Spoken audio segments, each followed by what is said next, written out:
Paper leak అయిందని కేసీఆర్ గారు ఏ రోజైతే అన్నాడు అన్నారో కేసీఆర్ గారి దృష్టికి వచ్చిందో కేసీఆర్ గారు స్వయంగా ధైర్యంగా తప్పు జరిగింది మేము రద్దు చేస్తున్నాము అని బాజాబ్తు ధైర్యంగా రద్దు చేసిండు కేసీఆర్ గారు.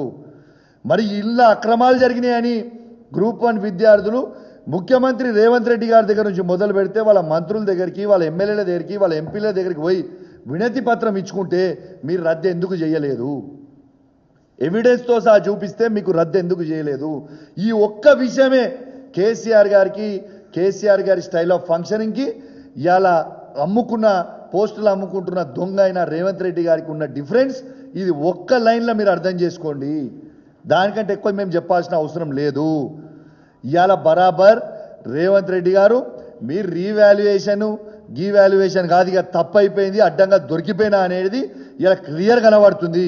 కట్ చేసి చక్కగా మళ్ళీ ఎగ్జామ్ ఫ్రెష్గా పెట్టండి, దొంగ పనులు బంద్ చెయ్యర్రి. ఓటులోడు దొంగ అయిన రేవంత్ రెడ్డి గారు మళ్ళా దొంగతనం చేస్తూ దొరికిపోయింది, అడ్డంగా దొరికిపోయింది. యావత్ తెలంగాణ ప్రజలు మొత్తం కూడా గమనించాలి, ప్రత్యేకంగా యువత మొత్తం కూడా గమనించాలి.